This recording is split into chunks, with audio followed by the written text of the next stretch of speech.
අම්මට උඟක් බඩගින්නේ රුපියල් 200ක් දෙනවා. ඒ මොකටද? බල්බයක් ගන්න කාමරේ බල්බ් එක පිච්චිලා. වගේ කෙල්ලෙක් ඉතින් මොකටද අමුතුවෙන් බල්බ්? ඩග්ගෙක් ගැහුවම පත් වෙන එක නෙමෙයි ඕනේ. ස්විච් එක දැම්මම පත් වෙන එක.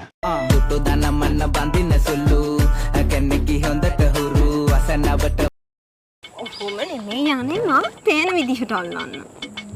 මෙහෙම. හරි හරි යන්නකෝ.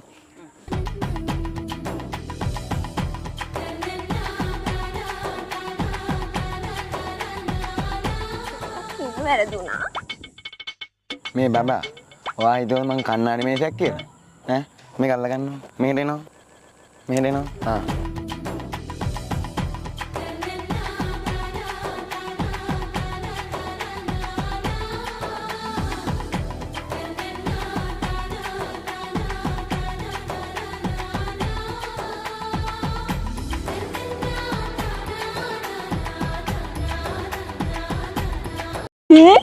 රොල්ප විතර සුමරක්කගේ දුව දාලා තියෙන්නේ. එනවා. ඔහො තුල්ලේ. ඔව්නේ. බලන්නකෝ. දෙක. ඔව් හොඳයි. ඔයාලට මීමයක් තේරෙන්නේ නැද්ද?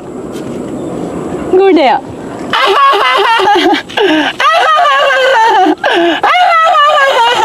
ඇත්තද?